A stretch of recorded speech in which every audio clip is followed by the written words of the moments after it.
साथियों नमस्कार। आइए आपका अपने YouTube चैनल साहित्य सागर पर हार्दिक स्वागत है। साथियों, पिछली वीडियो में हमने आपको बताए विलोम शब्द और उनकी कई वीडियो भी तैयार की जो मेन थी। और आज हम आपको दूसरा नया चैप्टर लेंगे। इन्हें हम कहते हैं वाक्यांश। अर्थात वाक्य के जो कुछ अंश होते हैं उनके लिए एक शब्द, या एक वाक्य के लिए एक शब्द, या एक समूह के लिए एक शब्द, जिसे हम शब्द समूह भी कहते हैं। और वाक्यांश के लिए एक शब्द तो यहाँ पर है वाक्यांशों के समानार्थक शब्द तथा विशेष भाववाचक शब्द। वाक्यांश है और इधर एक शब्द। आजकल संचार क्रांति है और संचार क्रांति के युग में समय बहुत शॉर्ट हो जाता है।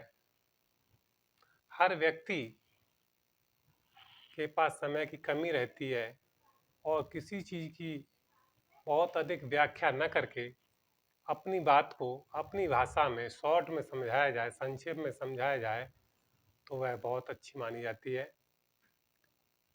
तो इस समय के अभाव के कारण जहाँ पर हम संक्षिप्त में बोलते हैं, किसी पूरे वाक्य के लिए एक शब्द बोल देते हैं, उसे हम शब्द समूह या शब्द संक्षेप कहते हैं।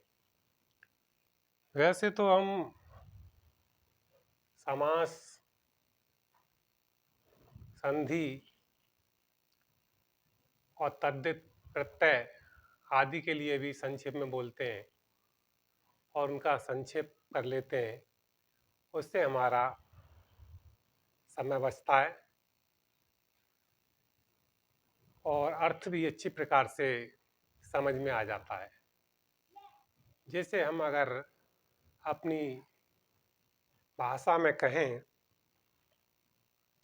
तो गागर में सागर भरना। गागर में सागर भरना जो हमारी लोकोक्ति है वो यहाँ पर चरितार्थ हो जाती है। अर्थात कम जगह में या कम शब्द में बहुत बड़े शब्दों की बातों को ले लेना। अर्थात छोटी गागर में बड़े सागर को भर लेना। अर्थात उसकी जो सामग्री है उसे शॉर्ट में लेते हैं। तो वही यहाँ पर गागर में सागर भरने वाली बात इन वाक्यों में आती है। तो ऐसे वाक्यों को हम शब्द समूह कहते हैं या वाक्यांश कहते हैं। तो आइए हम आपको वो शब्द देंगे, वो वाक्य देंगे जो बहुत महत्वपूर्ण है और बहुत उपयोगी भी, तथा जो पिछली परीक्षाओं में अधिकांशतः पूछे जाते रहते हैं तथा छोटी छोटी परीक्षाओं में भी आते रहते हैं। अर्थात हिंदी में जिन शब्दों का एक विशेष महत्व होता है। तो आइए बिना देरी किए हुए चलते हैं वाक्यों की तरफ। यहाँ पर हमने लिखा वाक्यांशों के समानार्थक शब्द। जो हमारे वाक्य हैं उन्हीं के समान शब्द होंगे तथा विशेष भाववाचक, जिनमें विशेष भाव अर्थात पूरे वाक्य का जो भाव छिपा रहता है वही भाववाचक शब्द हैं। यहाँ पर हमने लिखा है वाक्यांश। यह हमारा वाक्यांश है और यहाँ उसके लिए एक शब्द। सभी वाक्य हमने इधर में लिखे हैं। ये हमारे वाक्य हैं यहाँ पर 15 और एक वाक्य को एक ही शब्द में हमने पिरो दिया है। अर्थात इसका संक्षेपण कर दिया है। अर्थात एक शब्द से ही हम उसके अर्थ को जानते हैं। जैसे ये शब्द है अंतर्यामी। अंतर्यामी जो सभी के अंतःकरण में निवास करता है, अर्थात परमात्मा। प्रत्येक जीव के अंतःकरण में अर्थात हृदय में जो निवास करता है उसे हम अंतर्यामी कहते हैं। जो प्रत्येक जीव के अंतःकरण में जो सबके अंतःकरण की बात जानने वाला हो, कि किसी के हृदय में क्या विचार उठ रहे हैं, क्या भाव उठ रहे हैं, तो वह होता है अंतर्यामी। इसी में जो सबके अंतःकरण में वास करता है, सब जगह रहता है, तो हम उसे सर्वव्यापी भी बोल देते हैं, सर्वव्यापी। अब नंबर 2 है जो पहले कभी न हुआ हो, जो पहले कभी हुआ ही नहीं हो, उसके लिए हम एक शब्द में पिरोते हैं अभूतपूर्व। अर्थात जो पहले कभी नहीं हुआ है वो शब्द है, उसके लिए एक शब्द हमारा अभूतपूर्व।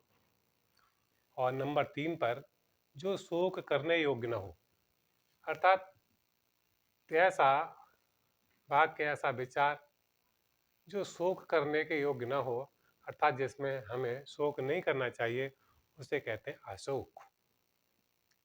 यहाँ पर बैठ करके हमारा शोक दूर हो जाए, अर्थात हमारे अंदर जो वेदना है, जो शोक है, वो हट के हमारे अंदर आनंद की अनुभूति हो जाए, तो हम वहाँ पर अशोक, अर्थात जो शोक करने के योग्य ही न हो और उसके लिए हम शोक करते हैं, तो इसे कहते हैं अशोक। अर्थात जो शोक करने के योग्य न हो, इसके लिए एक शब्द है हमारा अशोक। नंबर 4 पर देखिए जो खाने योग्य न हो, अर्थात जिस चीज को हम न खा सकें उसे हम कहते हैं अखाद्य। अर्थात वो हमारा खाद्य पदार्थ नहीं है जिसे हम खाते हैं, तो उसके लिए हम बोलते हैं अखाद्य। अर्थात जो खाने के लायक नहीं है, अखाद्य वस्तु। क्योंकि यदि हम उसे फिर खा लेंगे तो खाने के बाद वह हमारे शरीर में हानि पहुंचाएगी, नुकसान देगी और हमारा अहित करेगी। स्वास्थ्य के लिए वो अनिष्टकारी सिद्ध होगी, लाभदायक नहीं होगी। इसीलिए वह अखाद्य वस्तु है, अर्थात उसे हमें नहीं खाना है। तो जो खाने के योग्य नहीं हो उसे हम कहते हैं अखाद्य। नंबर 5 पर देखते हैं जिसके टुकड़े न हो सकें। कोई चीज ली, जैसे पेंसिल है, अब इसके यदि टुकड़े नहीं हो रहे हैं, इसके भाग नहीं हो रहे हैं, एक ही है, तो हम इसे कहते हैं अखंड। और यदि इसके टुकड़े हो जाते हैं तो खंडन, खंडन हो गया, अलग अलग हो गए इस तरह से, तो एक खंडन हुआ। और जब इसके टुकड़े नहीं हो रहे तो होता है अखंड, अर्थात एक हो जाना। ऐसा नहीं है कि विखंडन हो जाना, खंड खंड अलग अलग हो जाना, अर्थात एक हो जाना। जिसके टुकड़े न हो सकें उसे कहते हैं अखंड, लगातार एक चीज चलती रहे, एक ही रहे। नंबर 6 पर देखिए जिसका खंडन ना किया जा सके। जिस चीज का खंडन ही ना हो सके, अर्थात उसके तरह तरह के भाग ही ना हो सके, जो एक है उसके भाग कहाँ, तो उसे हम कहते हैं अखंडनीय। अर्थात जो टुकड़ों में विभाजित न हो सके, जो खंडों में विभाजित न हो सके, उसे अखंडनीय कहते हैं। अगला वाक्य हमारा नंबर 7, जिसकी गहराई या था का पता न लगे। जल में घुसते हैं तो वहां जाके उसकी था कितनी है, गहराई कितनी है, इतना ही हमें पता न लगे, अर्थात अथाह कहते हैं, यहाँ पर अथाह जल है। तो जिसके बारे में, जिसकी गहराई के बारे में, या किसी ज्ञानी, कोई कोई बच्चे होते हैं जो विशेष जानकार होते हैं, ज्ञानी होते हैं, तो उनकी गहराई का पता ना लग सके, अर्थात इसमें कितनी बुद्धि है, तो उस हिसाब से जिसकी था का पता न लगे उसे हम अथाह कहते हैं, अगाध कहते हैं। अगाध गहराई के लिए कहते हैं। और अथाह जिसकी पार न पाई जा सके, जिसकी पार ना पाई जा सके उसे अथाह कहते हैं। और जिसकी था ही नहीं मिलती है, पता ही नहीं है, वो अगाध। तो एक ही चीज है वैसे अथाह और अगाध। अथाह का अर्थ भी वही होता है जिसकी था ना मिले, अगाध का मतलब होता है अत्यंत गहराई, आज जिसके विषय में पता ना हो। तो ये इन वाक्यों के लिए हमने एक एक शब्द ये बताए हैं। और अब आगे देखते हैं 8, जो चिंता के योग्य न हो, अर्थात जिसकी हम चिंता ही नहीं करें, जो चिंता के योग्य न हो उसे बोलते हैं अचिंत्य। अचिंत्य अर्थात निश्चिंत रहो। अचिंत्य का मतलब है निश्चिंत हो जाना, अर्थात जिसके विषय में हमें कोई चिंता नहीं करनी है, हमें स्वतंत्र रहना है, फ्री रहना है, निश्चिंत रहना है, वही तो अचिंत्य है। तो जो चिंता के योग्य न हो उसे हम अचिंत्य कहते हैं। एक शब्द ही हमारा पूरे वाक्य का अर्थ कर देता है, अचिंत्य। चिंता से मुक्त होना, चिंता से रहित होना, अर्थात अचिंत्य। नंबर 9 का वाक्य देखते हैं। जो छेदा ना जा सके, जो छेदा ना जा सके अर्थात जिसमें हम छेद न कर सकते हैं, जिसके लिए हम कोई भी हानि नहीं पहुंचा सकें, तो वो होता है अछेद्य। जिसमें हम किसी प्रकार की कोई हानि ना कर सकें, जिसमें कोई भी छेद न कर सकें, जिसको कोई काट पीट न कर सके, तो उसे कहते हैं हम अछेद्य। जिसमें कोई जो छेदा ना जा सके उसे कहते हैं अछेद्य। अगला वाक्य देखते हैं नंबर 10 पर। जो इंद्रियों द्वारा न जाना जा सके, जिसको हम इंद्रियों के द्वारा नहीं जान सकते हैं, इंद्रियों के द्वारा जानने से अलग है, अर्थात उससे परे है, जिसे जाना न जा सके। जैसे हम अपनी नग्न आँखों से दही के अंदर जो जीवाणु होते हैं उनको हम अपनी इन आँखों से नहीं देख पाते हैं बिना यंत्र के, तो इस तरह से बिना इंद्रियों के भी हम नहीं देख सकें। जो इंद्रियों द्वारा न जाना जा सके उसे हम कहते हैं अगोचर, अतीन्द्रिय, अर्थात अगोचर। परमात्मा के लिए भी कहते हैं, क्योंकि वह इन इंद्रियों के द्वारा जानने में नहीं आ सकता है, इसके लिए कह देते हैं कि इन इंद्रियों से पर है, ये इंद्रियां उसको नहीं जान सकती हैं, इसलिए उसे अगोचर कहते हैं और अतीन्द्रिय कहते हैं। आ गया होगा समझ में। और अगला है 11वां। जो वस्तु किसी दूसरे के पास रखी हो, यदि हम कहीं जाते हैं और अपनी वस्तु को दूसरे के पास रख देते हैं कि लो ये हमारी वस्तु है और इसे संभाल के रखना, हम आएंगे तब आपसे ले लेंगे, तो उस वस्तु को क्या कहते हैं? उस वस्तु के लिए कहते हैं अमानत। अर्थात जो दूसरे की वस्तु हमारे पास रखी हुई है, जिसका हमने कोई मोल भाव नहीं लिया है, सिर्फ रख ली है और उन्होंने दे दी है, जो वस्तु किसी दूसरे के पास रखी हो उसे कहते हैं अमानत। और यदि उसको उसी समय पर बेच जाओ, उसका मोल भाव कर जाओ या ले लो, तो क्रय विक्रय में आ जाती है, लेकिन ये होती है हमारी अमानत रखी हुई है। जो वस्तु किसी दूसरे के पास रखी हो उसे हम अपनी, इस एक वाक्य के लिए एक शब्द है अमानत, अर्थात हमारी अमानत रखी हुई है। तो ये भी हुआ। अब अगला देखते हैं। जो बीत चुका हो, अर्थात जो समय चला गया है, जिसे हम कहते हैं कि वो भूतकाल चला गया है, वो बीत गया है, बीत गई सो बात गई, जो बीत गया है वो समय चला गया है। तो यहाँ पर है कि जो बीत चुका हो उसे हम अतीत कहते हैं। अतीत अर्थात बहुत पुरानी बात हो चुकी है, विगत वर्षों में चली गई, पीछे चली गई है, तो उसके लिए हम अतीत बोलते हैं एक शब्द। और उस अतीत शब्द से ही हमारा ये इसका अर्थ आ जाता है पूरे वाक्य का कि अतीत किसे कहते हैं? अतीत कहते हैं जो बीत चुका हो, अर्थात यहाँ भी जो बीत चुका हो उसे क्या कहते हैं? अतीत कहते हैं। तो ये 12वें का हुआ। जो बीत चुका हो उसे हम अतीत कहते हैं। 13वां देखिए। जो दिखाई न पड़े, अर्थात जो चीज़ हमें दिखाई नहीं पड़ती है उसके लिए एक शब्द लिखना है हमें, अर्थात पूरे वाक्य को एक में ही लिख देना है, उसे कहते हैं हम अदृश्य।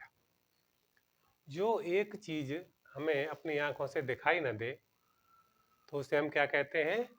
अदृश्य, अर्थात वो भाषित नहीं होती, दिखाई नहीं देती है, हमारी आंखों से हम उसे नहीं देख पाते हैं, जो दिखाई न पड़े उसे हम एक शब्द के द्वारा लिख लेते हैं, जिसको कहते हैं अदृश्य। दृश्य दिखाई देना और अदृश्य दिखाई न देना। दृश्य क्या होता है? जो सामने चीज उपस्थित हो जाती है वही दृश्य है। अदृश्य सामने चीज का दिखाई न देना ही अदृश्य होता है। तो ये अदृश्य हुआ। अब आता है वाक्य नंबर 14वां, जो कभी नहीं मरता। आपको पता होगी सभी मरते हैं, लेकिन यहाँ पर हमारा वाक्य है जो कभी नहीं मरता। कभी मरता ही नहीं, उसे कहते हैं अमर। वाक्य हमारा कि जो कभी नहीं मरता है, उसे क्या कहते हैं? तो उसे हमारा एक वाक्य एक ही शब्द में पूरा हो जाता है, अमर। अर्थात कोई कहता है कि अमर किसे कहते हैं, तो अमर का वही है वाक्य, उसका अर्थ वही है, उसका भाव वही है कि जो कभी न मरे। अर्थात जो कभी नहीं मरता है, उसके लिए हमारा एक शब्द है जिसका नाम है अमर। अर्थात अमर जो कभी न मरे, या अमृत्य जिसकी कभी मृत्यु नहीं होती है। इसी का समानार्थक शब्द है अमृत्य। मृत्यु माने मृत्यु, अमाने अमृत्य, अर्थात जो अमृत को प्राप्त किए हो, जिसकी मृत्यु नहीं होती हो, तो जिसकी मृत्यु ही न हो, वो अमृत्य अर्थात अमर होता है। तो उसके लिए हमारा ये 14 नंबर का वाक्य है, जो कभी नहीं मरता। अर्थात जो कभी नहीं मरता वह होता है अमर। अब अगला वाक्य आता है हमारा 15वां, जो आगे की न सोचता हो। जो आगे की न सोचता हो, ये हमारा 15वां वाक्य है, जो आगे की न सोचता हो। इसके लिए हमें एक ही शब्द लिखना है, जो है हमारा अदूरदर्शी। एक होता है दूरदर्शी, अर्थात दूर की सोचने वाला। दूरदर्शी का मतलब होता है दूर की सोचने वाला, अर्थात जो दूर तक की सोचता है, बहुत लंबी सोचता है, भविष्य की भी बात सोचता है, वहां तक की बहुत दूर तक की सोचता है, आगे ये होगा, आगे ये होगा, फिर ये करेंगे, फिर वो करेंगे। तो वो होता है क्या? दूरदृष्टा। अच्छा, दूरदर्शी अर्थात आगे की सोचने वाला जो होता है वो होता है दूरदर्शी। और यहाँ पर है 15वां वाक्य, जो आगे की न सोचता हो। जो आगे की न सोचता हो, तो अब दूरदर्शी का उल्टा विपरीत कर लेते हैं, विलोम कर लेते हैं, वो होता है अदूरदर्शी। अर्थात अदूरदर्शी दूर नहीं है, उसका दर्शन अर्थात पास की ही सोचता है, वो होता है अदूरदर्शी। जो आगे की न सोचता हो, अदूरदर्शी। तो इस तरह से आज हमने आपको संक्षेपण की ये बात बताई कि जहाँ पर हमारे वाक्य लंबे हो जाते हैं, उनको हम एक शब्द में लिख लेते हैं। जहाँ हमारे वाक्य अपना अर्थ विस्तार ले रहे हों, वहाँ हम एक शब्द से ही काम चला लेते हैं। आज के समय में समय अभाव के कारण, समय का अभाव होता है, उसमें हमें इन संक्षिप्तों की विशेष आवश्यकता होती है। इसीलिए हमने बताया कि हमारा जो मुहावरा है वो भी चरितार्थ हो जाता है, गागर में सागर भरना। अर्थात बड़ी बात को छोटी बात में कह देना, या बड़ी चीज को छोटी में समेट लेना। तो यहाँ पर ये बड़े बड़े वाक्य हैं, इन वाक्यों को हमने एक एक शब्द में समेट लिया है। इस पूरे वाक्य का जो अर्थ है वही इन शब्दों का एक एक का अर्थ है। पूरे वाक्य का जो अर्थ निकला वही इस एक शब्द का ही निकलेगा। अंतर्यामी है, अभूतपूर्व है, अशोक है, अखाद्य है, अखंड है, अखंडनीय है, अथाह है, अचिंत, अछेद, अगोचर, अमानत है, और अतीत है, अदृश्य है, अमृत है, और अदूरदर्शी। तो यहाँ पर ये 15 शब्द हैं, और ये 15 वाक्यों का अर्थ स्पष्ट कर देते हैं। तो 15 शब्द ही हमारे 15 वाक्यों का अर्थ स्पष्ट कर देते हैं। अर्थात इन्हें हम अपनी भाषा में शब्द समूह भी बोलते हैं, और शब्द वाक्य के लिए एक शब्द भी बोलते हैं, अर्थात एक शब्द है, एक शब्द, और यहाँ वाक्यांश हमने लिख लिया है। वाक्यांशों के समानार्थक शब्द तथा विशेष भाववाचक शब्द हैं ये, इनमें इनका भाव सभी में छिपा हुआ है। तो इस तरह से आज हमारी ये जो हमने नया अध्याय शुरू किया वाक्यांशों वाला, वाक्यांशों के लिए एक शब्द अर्थात उसी के समान भाव वाला एक शब्द, अर्थात जो समूह होता है उसके लिए एक शब्द, अर्थात वाक्य के लिए भी एक शब्द। तो ये आपको अच्छी प्रकार से समझ में आया होगा। हमने 15 वाक्य दिए आपके सामने और 15 के लिए एक एक ही शब्द दिया है। तो इस तरह से ये पूरे वाक्य का जो है, हम किसी भी वाक्य को ले लें कि जो चिंता के योग्य न हो, इसको कहते हैं अचिंत्य। अर्थात इसका भी अर्थ यही होता है कि जो चिंता के योग्य नहीं है, अर्थात जो चिंता नहीं करता है। ऐसे ही अमानत अभी बताया कि जो वस्तु किसी दूसरे के पास रखी हो उसे अमानत कहते हैं।